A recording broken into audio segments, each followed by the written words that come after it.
Good evening. This is Stedman Fry, along with my co-host Amanda Goodman-Berry and Flex McGee, with Delta Workers Unite, the Working Class Podcast, your newest resource for news, updates, and information on the State of the Union drive and how you can get involved. We'll bring you interviews and stories from workers just like you and us who want to share happenings as they see them. We'll also be debunking the falsehoods and misconceptions about the union and giving you the tools to do the same. Please remember to like, share, subscribe, and hit the notification bell so that you will know when we post or go live. Thank you.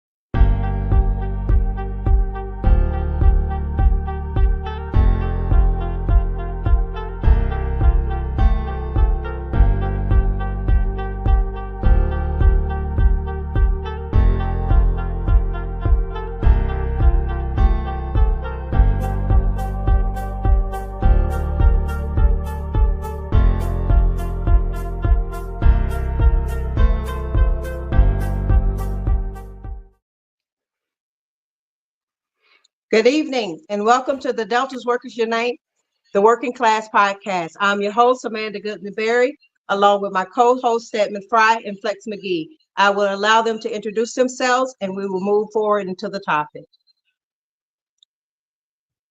Hey, Stedman Fry here. I'm not hosting today. I'm a little under the weather, so I'm going to try to contribute as much as I can to the topic. But I may have to kind of sit in the background today because I'm just not feeling it. And as always, I am one of your co-hosts, Flex McGee, here for the working class people going through working class issues. Man, I just want to give a quick shout out to Amanda for stepping up and being the voice today, and for Stedman to actually have the energy to, still pull this off with us, man. So I'm gonna shout you two out, man. We appreciate you over at Delta Airlines, man. Let's go, Amanda. Absolutely.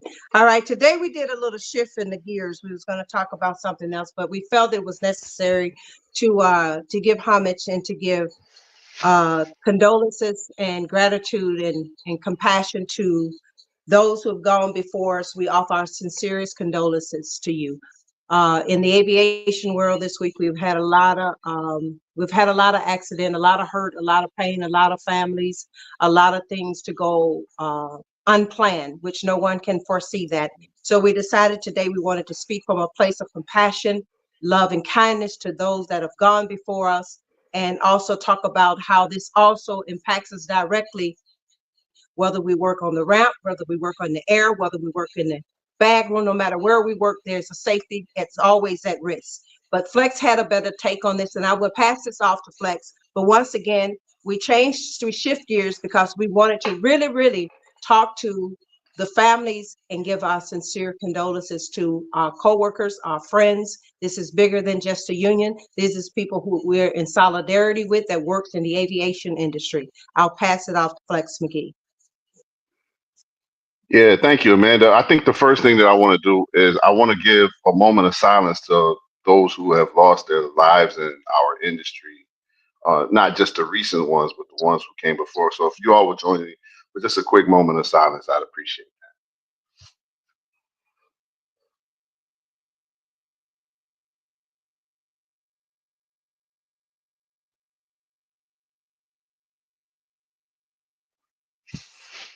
Thank you. Thank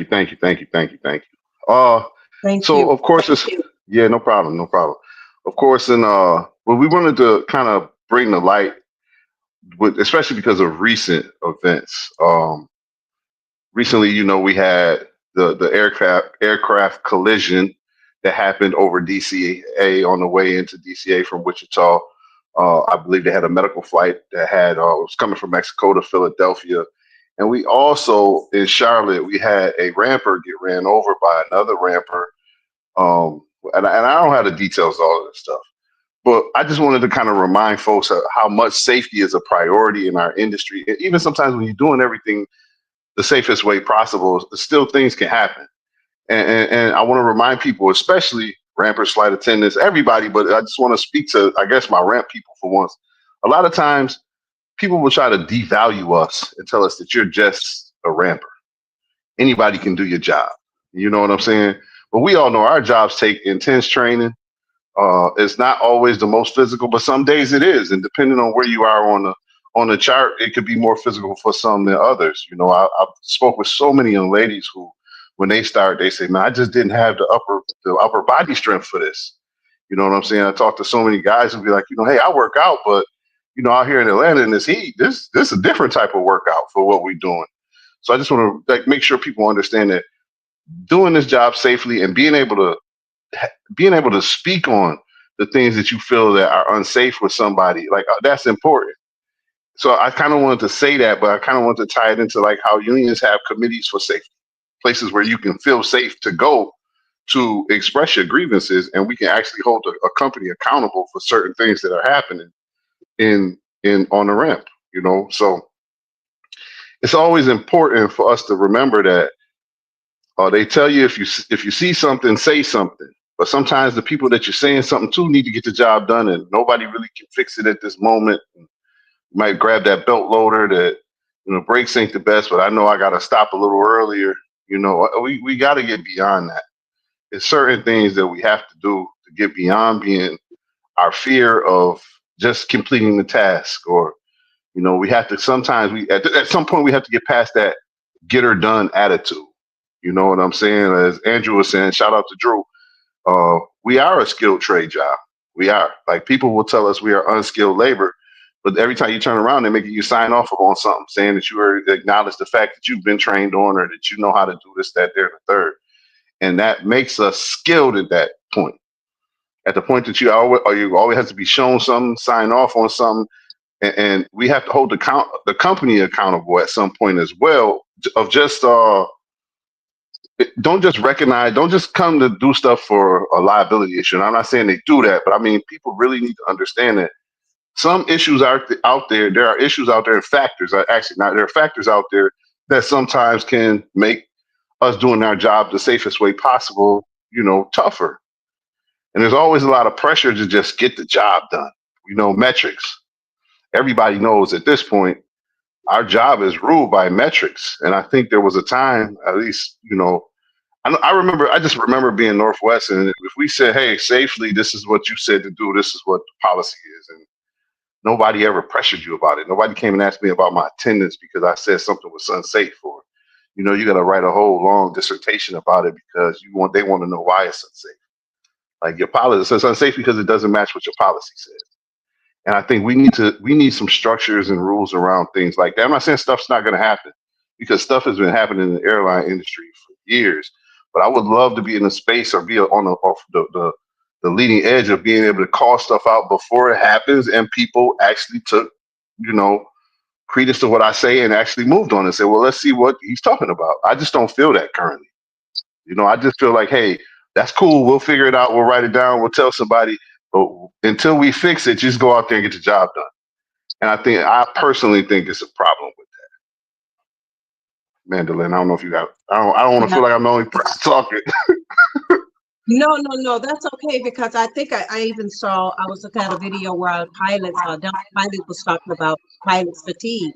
Even our pilots was talking about there's enough people, there's enough overtime, if they're relying on overtime, and they're fatigued. And that fatigue, that moment of fatigue could be a disaster. We come to work sometimes and we're fatigued, and we can say, "I'm tired." It doesn't matter to them. They only care about getting these bags out. And I'm not saying this is what happened in these cases, but when we're talking about aircrafts going down, helicopters and different things like this, we're talking about people's lives. And what I want to stress here today is that there are people, like we said before, there are people behind this equipment. There are people behind that plane. There are people on the plane. There are people, families, and someone family did not come home. And this is very hard for me to talk about, because it is hurtful, because that could have been you, me, any of us, anyone that is listening, chime in on this, because it could have been one of our family members was on either one of those jets or planes that didn't come home that day. And a lot of time we leave going to work and we say, well, I'll see you tomorrow, or I'll see you tonight, or I'll see you the next day. Sometimes we don't get to do that. So it's time for us to really start understanding the danger in which we work in, and why we need a union because of the endangered areas that we're in. Every area is a danger. If you want to be truthful, it can happen in the bag room. It can happen on the route. It can happen at your gate. It can happen with you bringing a flight in. It can just happen and you won't even see it coming. And I'm sure none of these passengers or none of these planes saw this coming. It happened. So we want to stress today is just watch out for one another. Watch out for each other. Sometimes it may not be you who caused the accident. It could be a food dock truck. It could be someone else that caused the accident. So today is a lot of pain in America because a lot of people lost their family. So my compassion today may come off as as me being upbeat, but this is my compassion coming out of me because it hurts my heart to know that someone is going to bury their family member because of something unsafe. So we have to be conscious of the safety rules that we have, and a union can help us with that. We will have a safety committee, and these things matter, you know. Stephanie, did you want to say anything as we move forward? Sure. So the incident in Charlotte reminds me of an incident that happened in Detroit in 2006, either in like December 2006 or January or February of 2007. I was working overnight, and we had gotten frozen. I had a couple months at the time, and my mother was calling me because she had gotten news that a person worked for ASIG. They were doing either British Airways or Air France, had gotten run over. He was a 19-year-old male. So I was 18. This guy was 19. And, my phone was inside of my locker, inside my backpack in the break room. And my mother must have called me 15 or 20 times because the news was reporting that a 19-year-old male, black male, was deceased at the airport, and it was just bad snow, bad weather. And when I finally was able to answer the phone, I had never heard her in my life so frantic and so afraid and so relieved. Um, and so that moment stuck out to me because it was almost like I got a glimpse into what it would be like if I wasn't there. Just kind of like my dad's favorite movie is It's a Wonderful Life, and so I got a snapshot into seeing how devastated my mother would be if that had been me, right? And so this individual was wearing he had an iPod or something, he had earphones in, and he was walking behind one of the large pushbacks and couldn't hear the vehicle in front of him. His volume was up too high. And when you got to push back that big, pushing out, Airbus 330 or something like that, it'll run you over and it won't even bump. You won't even feel a speed bump. It is just going to keep going. And so he essentially got, picked up off the ramp, right? And so even still, I got 18 years now, and we still see that whatever pressures there might be, right? I don't want to accuse this coworker or industry coworker or individual of being careless, because we don't know. A lot of us are dealing with stresses right now, financial, economic issues that are always on our minds. Even at work, we're dealing with heavy machinery. We're dealing with, like I look at it, our vehicles are inches thick steel, right? You'll never hurt one of those vehicles, no matter what it is. You'll never be in a situation where if it's between you and a tug, or you and a pushback, or you and a belt loader, or you and anything, you're not going to win. You can hope that you have an injury that's minor enough that it isn't life-threatening, but you don't have the ability to survive when you're going up against these types of equipment. And so, as Flex, as you said, and Amanda, we need to, and it sounds like I know because I feel this way and I'm very proactive about health. It sounds like sometimes snitching on my coworker or micromanaging them, right? To tell my coworker, hey, do it the right way. Be careful. This is wrong. But ultimately, it's better to have a few seconds of discomfort correcting your coworker than to have a lifetime of guilt and uncomfortable conversations with their wife, with their husband, with their mother, their father, or their children, because you could have intervened in a situation that was unsafe, and you chose to respect, or you thought you were choosing to respect the relationship more than their safety and health. And I think that's one of the bigger things, especially in this incident, for me as a ramper. So I'm glad I was able to get through that without coughing too much. And I think that's what I have. So Hey, you're absolutely correct, man. Us as physical humans, there's nothing we can beat on that ramp. It's not a piece of concrete that you're gonna beat, or everything. The only thing's gonna give is you. Everything else is gonna go until it can't go anymore. Um, I see we got Kip chiming in, and leave that up though. Let me finish this, Kip. Um, and I also and I done lost my thought trying to read his thing. I was just saying like how you can't beat any of this stuff, and we do. And I want to like speak directly into the camera and say this for a second. Listen, people who ride around with AirPods, some type of earbuds, you gotta stop. Like you gotta stop, man. And I'm gonna be honest with you, you guys are all great workers, you know. But you run around here with your poo shiesty mask on, and you got your earpod in, and you think you don't do you don't know your job well enough to even be that. So let's stop because somebody's life could be in danger. I remember being a young kid out here, and like not necessarily doing everything the right way, but I had OGs around me that spoke to me that I respected, that I was able to say that could say, "Hey, young blood, we don't work like that," and we really need to get back to that. I know we got a lot of junior employees, so it's not many of us older people out there, but we got to start holding each other accountable to safety. Like we really need to get back to that. And as far as Kip was saying about making things clear, like we had like safety monthly safety meetings with management. I remember as a safety committee, we could like write up grievances about stuff that was unsafe. There was no pressure to use anything broken. I never felt any pressure to use anything broken when I was Northwest Airlines until we start using Delta equipment. There was never enough equipment for everybody to use, and that was the first time in my life that I ever said, "Hey, we don't have no equipment. I don't know what she wants to do."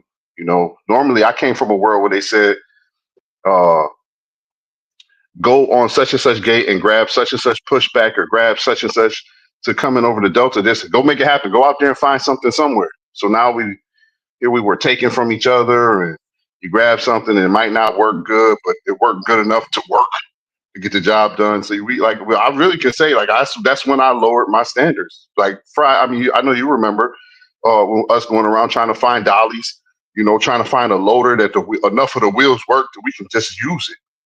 And in our world, we would have tagged all this stuff and took it out of service. And it was a moment when we did take a lot of stuff out of service. And next thing you know, you find the same piece of equipment back out there because somebody from when we were pre-merge at the time, when our Delta coworkers would go and grab it and say, "I know how to use it." We would find ourselves taking the same piece of equipment out, and that's not fair to us. And that's what we are fighting for: being able for fairness and equality and justice in our workplace. The safety is a big part of that. Making them answer to our complaints and feeling confident enough to do it without fear. And that's kind of like what Brother Dan wrote. I couldn't read it off because I couldn't really see it from where I'm at. But he said safety before profit, safety before everything, pretty much. We got to put our safety before anything. Our safety matters before profit sharing. Our safety matters before bags going out. Our safety matters before going to pick up a flight. If it ain't safe, don't do it. And it doesn't matter what Delta said. If they want to write you up for doing what they tell you, what they pride themselves on, Delta pride themselves on safety. So I'm telling every Delta worker and every airline worker, but especially Delta workers, because we don't have a union to protect us. Put your safety first. And if you feel like you're compromised your safety, talk to someone. As Flex said, if you see something, you say something. And sometimes that can turn against you, because saying something and seeing something can make them write you up. But you just going to have to write me up, because I'm going to say something if I see something. And we have to protect ourselves. We have to make sure that our equipment is working properly. They want us to sign. Just a week ago, a young lady came to me and said, hey, we need you to sign off and see if you can bag up this tug, if you can drive this tug, if you can do all of these things. I said, yeah, I'm doing all of this, but if something happens to me, what are you going to do? You're going to say, I signed off because this tug wasn't working properly? So we have to make sure that even though we have to sign off on these things, we still got to hold the company accountable. Like Dan said, safety first. Safety comes before everything, So we have to be conscious of what we're doing. We have to watch out for what we're doing. And we have to watch our surroundings, because it ain't like it used to be. You know, people would say, hey, I wouldn't do that if I were you. That could get you hurt. Now people would say, go ahead. You know, so I just think that we need to do a lot more podcasts about what that safety really looks like. And the fact, like I said, that the aviation world has taken a big hit this past week and over the past few days, it's an eye opener. And I'll say it again, that could have been any of us. And I will say that to the end. It could have been you. It could have been me. It could have been someone we know. It could have been a family member. It could have been a mother. It could have been a father. It could have been any of us, because it almost happened to me about a year and a half ago, maybe 2 years ago. I was like within seconds of being to a nearby. I don't think I would have survived that accident. And Delta asked me to do an ASAP. And I said, no, you do the ASAP on the person who almost just took my life. So these things matter, and I can back that up if need be. So what I'm saying is that sometimes when you go to the company for help, the company does the opposite to you. So we have to pay attention to what we're doing. We have to pay attention to what people are doing around us. But this podcast is really, we're solely trying to talk about safety, but also keep it dedicated to the people that have gone before us. And we're just sorry. And we're so sorry for those family members. We're so sorry if that was your brother, your sister, your mother, your father, your cousin, your friend, your family. We're sorry. And we're sorry this has happened to you. And we give you our sincerest condolences. We really do. And we hope that we don't hear about any of this again, because it could be us.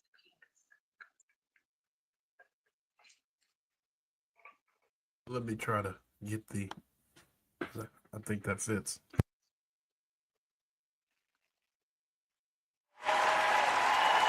So I think that with that being said, we didn't intend for this to be a really long podcast. Stephen, you got something to say?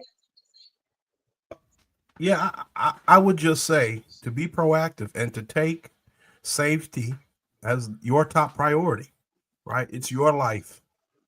Ultimately, it's your life. You know, when something happens, if it happens because safety protocol wasn't followed, you're going to be the one who suffers. And so you need to be proactive and put that as your highest priority, right? It has to be. There can be no other thing at work that takes a higher level of importance than your own safety, right? It just has to be the most important thing that you consider, just like your managers, just like your other coworkers, right? You have to be your own biggest supporter and advocate.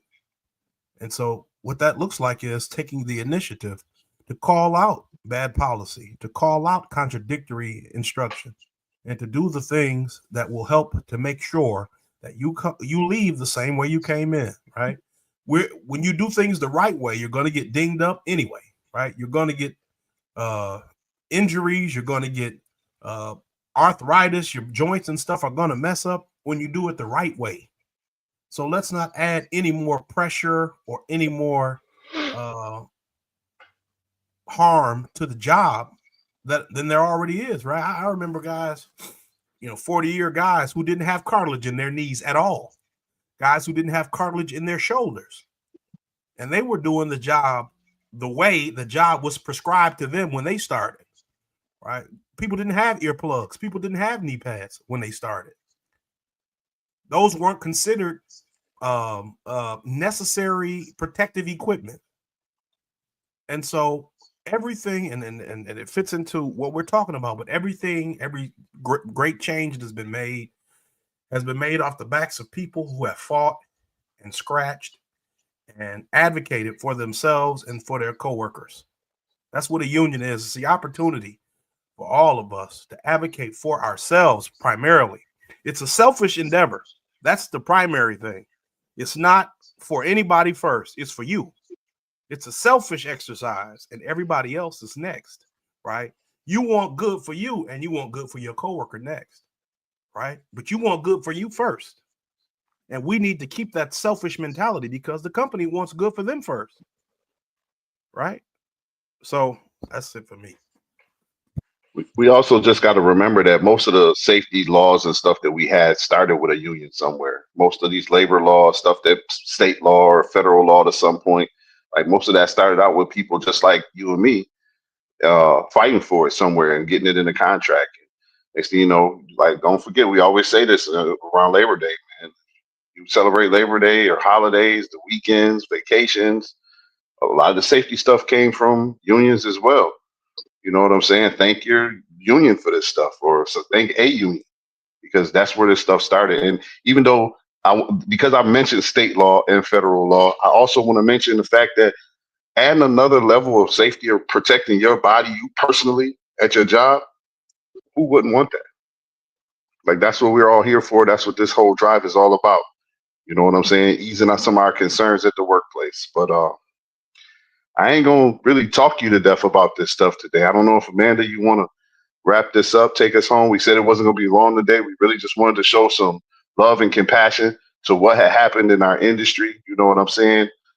Again, I just want to say to my people in Charlotte at American, my heart goes out to you guys. Like to the flight, what was that? American Airlines flight also that got hit above DC, I believe. Like every person that's out here, I just want to. My heart goes out to you guys, and I just want to kind of, as we doing this, man, we're all brothers and sisters. We're all siblings in this airline industry. Even people that are contract workers, just because they won't pay you the same as they might pay us, don't mean that you don't have our same fight struggles.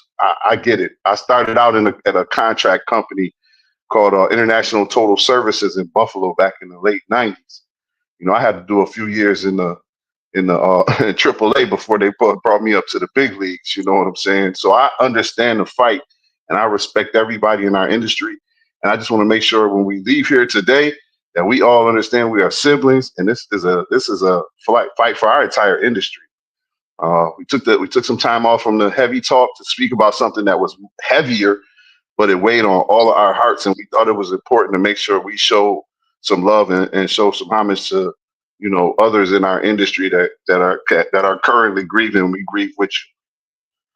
So, Mandolin, if you want to take us home, man, I just appreciate everybody for tuning in tonight personally, man, and I appreciate my co-host for for always being good, being pliable enough to just make that pivot real quick when we need to.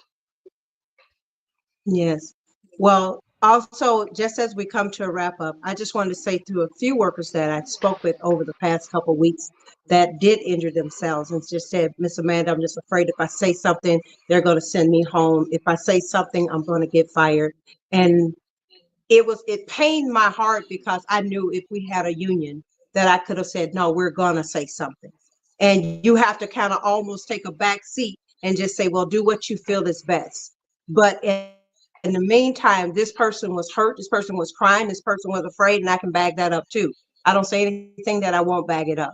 But what I am saying is that we are working in a time where the company has made people afraid to say that they are hurt, afraid to say that I hurt my back, afraid to say I bumped my knee, or just afraid to just admit that I got hurt on the job. So in conclusion, what I would like to say to all workers across every airline, all across the world, you get hurt, say something. If something happens to you, say something, because not saying something could be the very thing that caused you to go home and cause you your life, cause you a blood clot. So I would just like to say to everyone that's listening, please like, share, comment, post, repost, share this podcast. Thumbs up this podcast. Let YouTube know you like it. And we will see you next week on our podcast. We'll see you next Monday. Thank you for listening in and have a great evening, everyone. Peace.